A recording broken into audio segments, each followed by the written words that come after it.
Over these last 10 years, we've been working on various non-formal education methods. We've organized seminars, workshops in schools, universities, also for adults. And so this part of the course is the distillation of our experience that we have done over the last 10 years.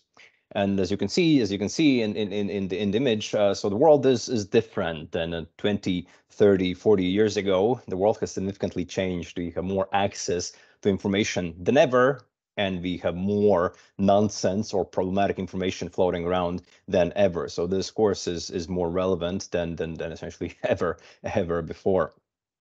And what we have done in the course, so how we see critical thinking, media literacy, and also how we try to make it relevant and interesting for people who take it. So the first part is how to think in this digital world, in this new world. We discuss how the world has changed from 90s, how social media work, information spreads or does not spread online this day and age. So essentially, just to summarize this whole module of the course, why shocking, sensational, and fake stories spread much better than facts and the story that everything is okay. And we talk quite a lot in depth of various problems that exist in contemporary, well, especially social media, on online networks. We talk about echo chambers, filter bubbles. We talk about all sorts of things, how media do not work anymore compared to how they used to work. And we try to also kind of guide people towards more trustworthy sources or ways how to evaluate information there. So that's the first part of the course. Second part is more about our own thinking. So all of us have cognitive biases, and cognitive biases are thinking mistakes that we all have. It's not just about someone out there manipulating or social media, distributing fake stuff. It's also about our own thinking. So we cover problems with our thinking in the second part, and in the end of the second part, we look at logical fallacies. Logical fallacies are these ways how to make yourself sound smart without saying anything. Well, these are the ways how manipulators use our thinking errors to manipulate us. And then the last part is about manipulation methods. So first about the world we live in, then how we think badly very often, and the last part is about how people who sell nonsense to us try to use our psychology, try to use social media and other methods against us to basically sell us fake information, bad information, problematic information. So COVID conspiracies, Russia, other people who use non-verified, non-fact-based, evidence-based information to tell us various types of nonsense. And who is this course for? So this course is essentially primarily for young audiences, so school kids, university kids, but we don't have expectation that kids are going to go on this and read this and look at it themselves. So this, as I see it, is primarily for educators, for teachers, for youth workers, for trainers who work with young audiences. And with all the almost all topics that we have, there are practical exercises after each topic that you can play out in your classroom, in your workshop, or just with your friends. There are, I'm going to show a couple of examples. There are infographics, there are funny, cool images that illustrate these topics, because these topics are complicated, but there are ways how you can engage the audience. There are ways how you can explain these much better in interesting, funny, and engaging ways. Because this is the problem with critical thinking, media literacy. These are complicated, very often dry topics. So over the last 10 years, doing all sorts of workshops and training activities, we've tried to find ways how to make it more interesting and engaging.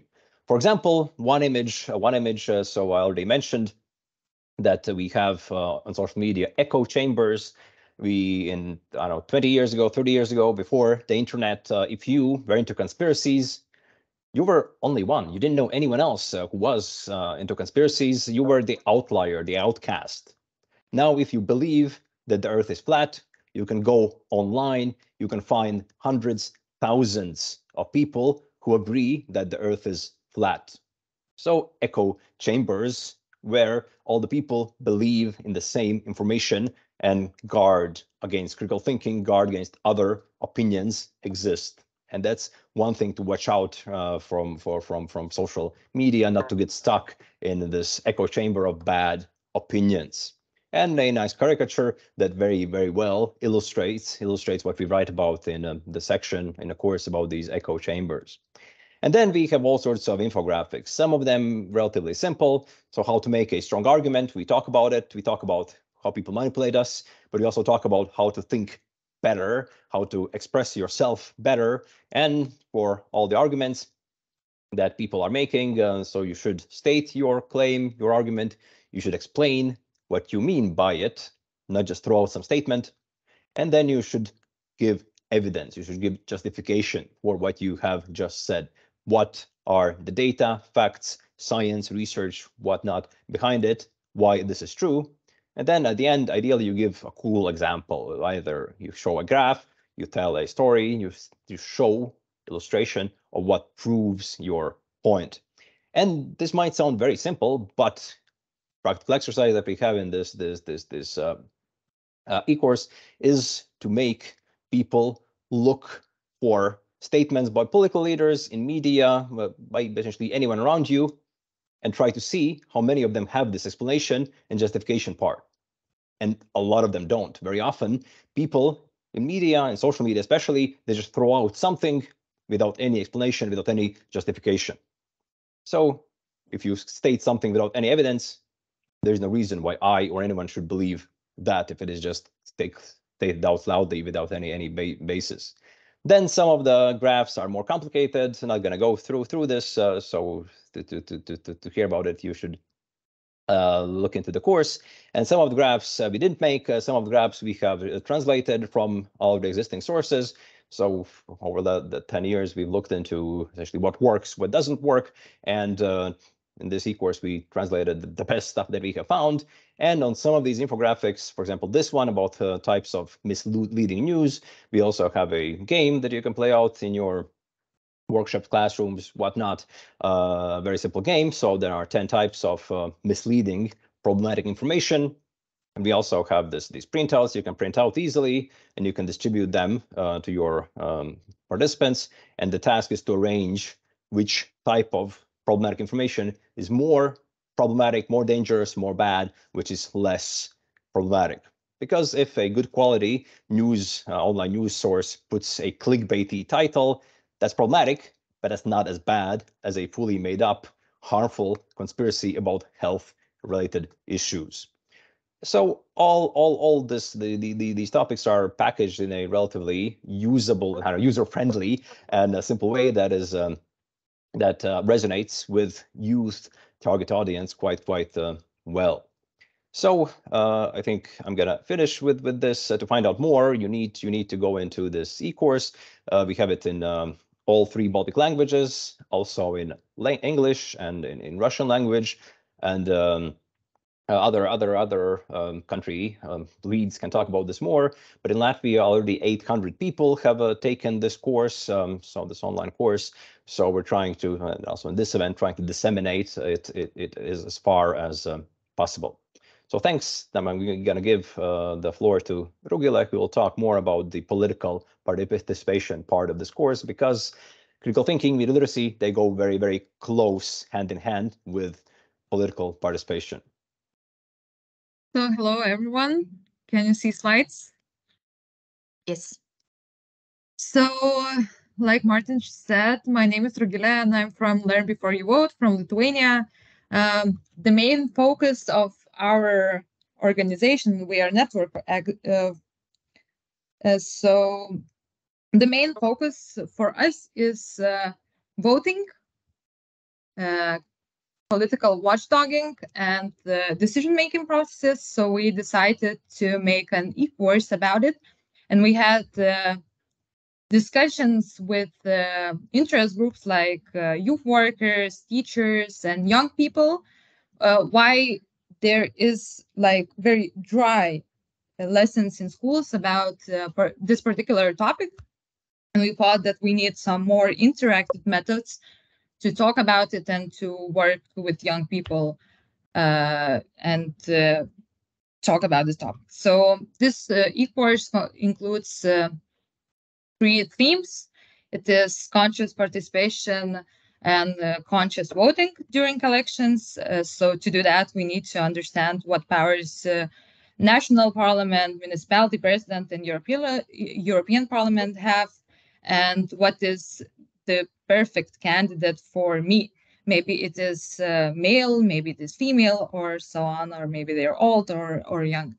And then we talk about the decision-making process and how we, as young people, can get involved in it. So we made an example of decision-making processes at the municipality and national parliament, and some examples how can we get involved in it. And the third module is about watchdogging. I will leave some intrigue here and will not say what watchdogging is to you for you to go to this e-course and learn about it. And we will talk about how to evaluate this pledge.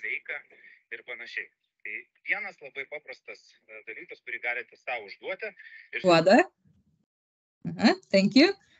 And then let's go to e-course and what can you find in it. So before starting each module, you will take a quiz and will evaluate yourself what you know about this particular topic. And when you answer the question, you will see how we give you an explanation of these questions. So you will see how it is in Latvia, Lithuania, and Estonia. And after that, some topics we see that are very hard to understand for young people. So we try to make it easier by giving some interactive methods like doing a test and giving an example. For example, who can reconstruct the youth center? So it is municipality. And then we also give an explanation how it is in every country. And then how to understand what is my perfect candidate. So we made a survey when you can choose an answer and then maybe build some kind of candidate. What do you see for yourself? And then you will, we made links to every country, for every country's like that things that you can go and see what candidate about themselves, what they write about themselves, like what are their education, how old are them, and so on and so forth, and choose for yourself. But not everything is about physical characteristics about of candidate, but also about their pledges and so on and so forth. So we will discuss this in e-course, that not only physical characteristics matter. And talking about the decision-making process, we will talk about how ideas are implemented at the municipality and national parliament levels, what are the elements of it, and we'll discuss why it is important to know that everything has limitations. For example, money is a big limitation to implement some ideas. And how can I get involved in the decision-making process? So we gave some examples that are very usual for us, but also we gave an examples for from our perspective, from our experience, that are very good for us, that like just making a post about something or just writing some letter to politicians, because we think that we should communicate directly with them. And talking about watchdogging, we will evaluate and discuss what is a good or bad pledge, and maybe, to work honestly, keep more word is not the best pledge, and we will explain why we think that is a bad pledge, for example. And of course, we need to understand why some pledges are implemented and some are not, because some will get the attention of politician and get the money and so on and so forth. So we will discuss how it is fulfilled, the process of fulfillment, and how it is like written in plans and so on and so forth. And of course, we need to know good sources for watchdoggers for us to check if that pledge is fulfilled. So you will see some objective like sources for like budget or sitting of local council of parliament, but maybe some sources from like social media without any photos, or and just you have to trust politicians' word is not the best sources. And to finalize everything, we made exercises to practice with young people. They're very easy to download. They are either in the Word or in PDF files, and you can easily print them and check out in with classes. So that's it from me. Thanks a lot, Rugile and Martins. And now let's move to a very practical part of all these topics that we covered and the games that can be used to share about them and experience them. Georgi. All right, can you hear me? Yes. Nice. So maybe my colleagues forgot to say that the question part, if you will have some questions, will be in the end. So remember the name of the game or concrete part of e-course, and then in the end you will have chance to ask. Then also during my speech, my colleagues can add something if they want, so feel free to join. And also, why games? Because after fulfilling the e-course, it's better to come together with the class or people who participated in e-course and play together, because firstly, you repeat the information, and second, after playing the game, you can easily name that I was in this role, my best friend was my opponent, we did this, this, and that. So information landing to our brains easily during the games. So games also did in two topics, critical thinking and active participation. And I will show you all of them very briefly, fastly.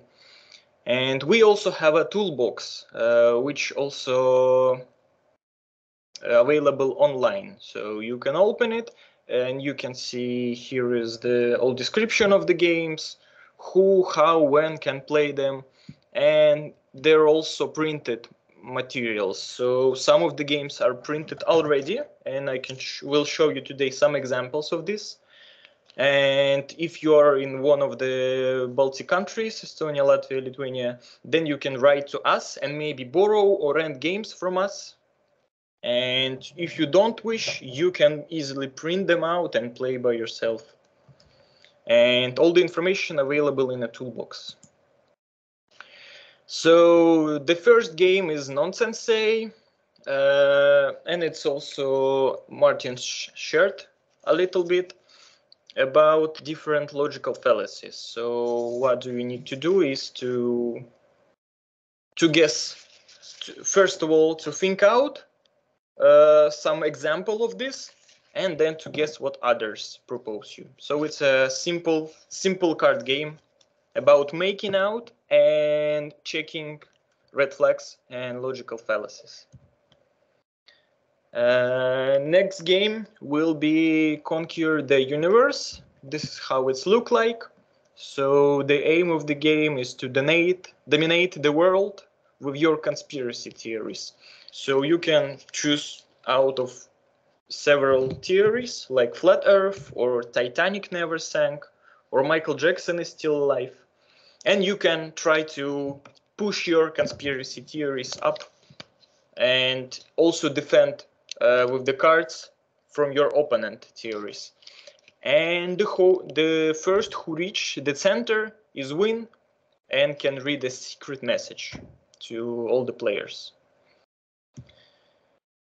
The next game is not a game, but escape box.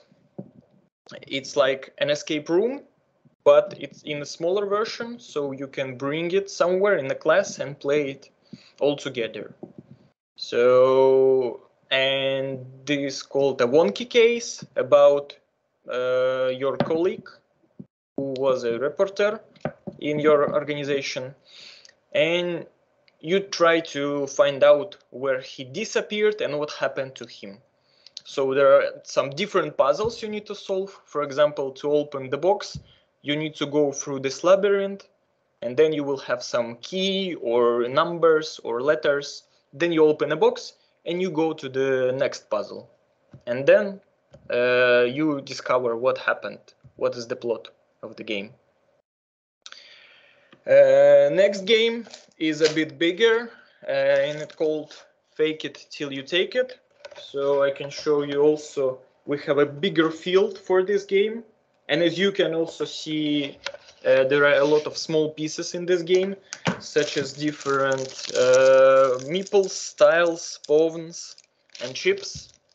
So this game is about different conspiracy theories, as you can see here, and also about different media channels, as in newspapers, TV, and internet. So after playing this, you will get to know about different conspiracy theories, or for example, here you can have a Saturn hoax, so you can read what is this, and you will also see how it, let's say, invade the social networks. And then the next game is Make Them Dance, and it's about, the game plot is you are a group of aliens who is somewhere near the Earth, and you try to push your fake news on the Earth to just to make fun. So it gives you knowledge also about classification beyond fake news. Here it's written, and also to recognize and distinguish different tactics of daily lives. Also very interesting, and card games with the big field. The next one is not a game, but educational method, and it's called Sensationalize. So it's playing with the story cubes. If you don't know what is this, you can buy them in every board game shop, or you can print them out, or I believe you can find them online. So these are cubes with different pictures. You can see ball here, cat, maybe heart. So you throw them, and then you created three stories. What is very, let's say, dry, what facts are here. So I saw this, this, and that. And then the others are more sensational, like something unpredictable happened, or someone, so more clickbaited stories. And after this, you can see that stories with the more loaded words, or for example, what make you clickbait is more attractive and more, let's say, attention coaching. I can give an example here, if you wish, as we have time. So for example, I roll the dice and I have this combination. It's a cat, it's a sad face, and it's a flower. So what the factual headline can I create out of this is that I saw a cat with the drops on her face near the flower. So maybe she cried, I don't know, but it's just face-to-face facts. The sensational and true can be the cats in our neighborhood are so poor and sad because they are hungry and they have only one choice, to eat the plants. So it's half true, half sensational. And the fake or crazy can be new danger, new poison ivy near your house is making all animals cry. So this is the story made out of the same three facts, but wanted you to click on this. And after different teams making the different stories, you also vote for the more memorable story in each category. So it's also to see how the simple facts can be created into crazy theories or headlines.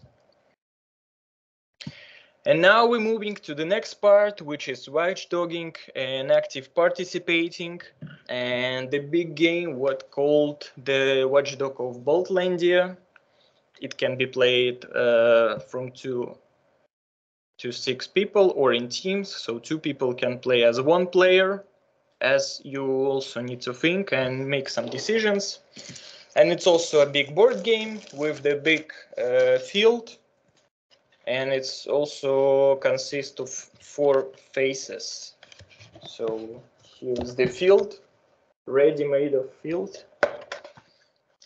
And how does it play it? So in very easy words, you need to make a pledge, and the pledge could be different, the simple one or the hardest one, and then you need to try to fulfill it by gauging money or attention or time to do this. And then you can also have some help to improve your pledge or to watchdog other players to make some problems to them. So also you can see how pledges made and how they implemented. And also you can see how it's watchdogging working and what pluses and minuses it have. The next game is bridged on budget, and it's simulation or role-play game. So it's not have a board, it's have only cards with the roles. There are a lot of different roles, and it's mostly done for the class. And the topic of this game is how to write a project as NGO, non-governmental or non-profit organization, and how it going through the city and all of the city stages. So example of the roles could be mayor, department of sport, of culture, for example, and also different municipalities. And of course, as activists, those who will write the project. And the game consists of different stages. So when the project is developing, for example, here they can read some newspapers to get some information about some departments, for example, or municipalities. And they can also speak with each other and share information. So, for example, Ellington municipality will be interested in projects in their territory, but as well maybe in infrastructure to build a new road. So it's also time and place a bit to speak with people and to have more information. Then the submitted project, then project looking by municipalities, and then they going to mayor and vice mayor, and then result is announced and everyone discussing the result of the game, how are they satisfied, and maybe also some questions appeared about how project, why you didn't took my project or why you took this instead of that. And the next game is Guru of Politics, also very fast and easy game, and it's also a card game. So different teams have cards in front of them, and they can choose what card should we open. So let's open the president. We will read questions, and then we can answer them. If we answered, we got a star, what's written here. If we answered wrong, then other team can steal point. But if it's more than 3 answers here, 3 or more. So yes, also after 7 point, you're in a danger zone. So if you took this card and answer wrong, you will lose 3 points for this. So it's also very easy, very fast games, and give you knowledge about what roles have president, municipality, and parliament, and can they do this, for example, or not, or it's someone else's duty. The next game is Go Pledge, and it's about understanding what is a good pledge, what is a bad pledge, and it's also that some of the pledges cannot be implemented at all. And how it's look like. Also, it's a card game, and the aim of the game is to have as much pledges as possible until all the cards run out. So you have four cards in your hand, and you pass every round to one card clockwise, and you're trying to fulfill pledges consist of 3 cards of what, how, when, and who. So for example, I have in my hands card what and who. They are all the same image, so I can understand that I collected them. And then I also need to have who cards by changing it with other players. And if I think that national parliament can increase teacher salaries, then I can read it out loud. And if someone thinking that I am lying or it's not true, they can check it. And also it depends on the result. Will I get a point or not? So also very simple card game. And the last game is Old Wolf versus Newbie. It's about 2 mayors who one of them is on his position for 10 years already, and another one is just came, I want to become a mayor soon. So it's also role play when every player have roles. So the main roles are like newbie or their left hand, right hand supporters.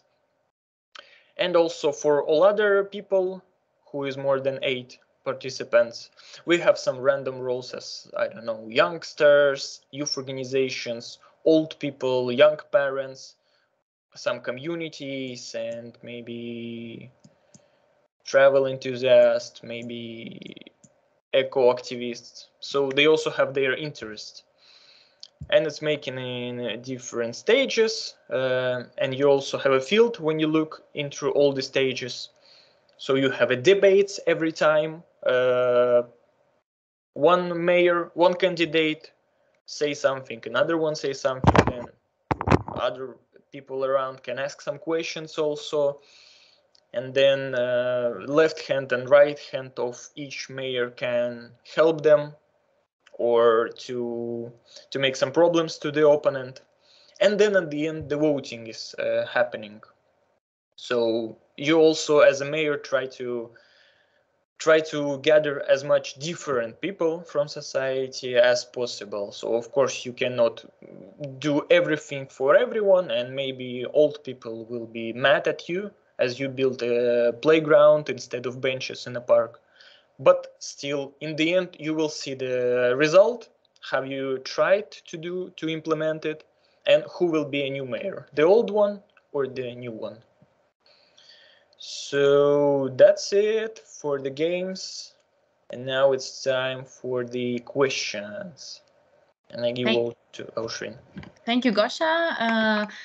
Voila, this is a quick, very quick walk through the games. Of course, they have more rules and more interesting things that happen there, various mechanics, various surprises, and also interesting dynamics once they are played. As you can see, some of the games are for smaller groups, so it's more for maybe just hanging out or maybe in your youth center or somewhere. And some of the games can be easily applied for schools and for lessons and are adapted actually to that mode. So we were thinking about both teachers and both youth workers or NGOs and so on. So if you have any questions, if something wasn't clear for you about games, about the e-course, or you just want to maybe discuss a bit how useful it can be, please leave your question in the chat or just raise your hand and turn on your mic. And while we are waiting, if we have any questions, we also want to ask you. This time I will try to run the poll appropriately.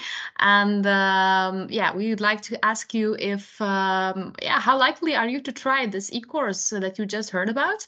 So are you very likely, somewhat likely, not neither likely nor unlikely, you are still maybe unsure about what you can find there?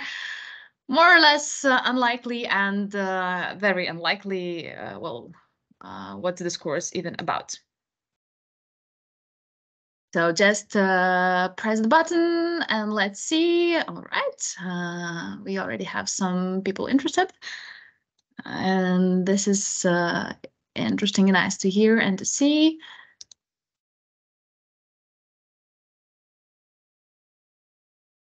Thank you for those that have responded. And also a light question too about the games. So how relevant you find the games that were presented to you? Are they extremely relevant and you are eager to see how you can adapt them to your work?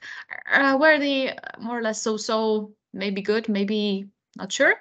Did you find maybe not really relevant and maybe not what you expected, or maybe you, I don't know, just missed what the games and you were not sure what we are talking about? Maybe you have had a call or went for a quick coffee. So yeah, I can also add about the games. It was very briefly and fastly, and it was 11 games altogether. So you better go to document, read it through, and you will understand better how good is the game and what topics is this game about.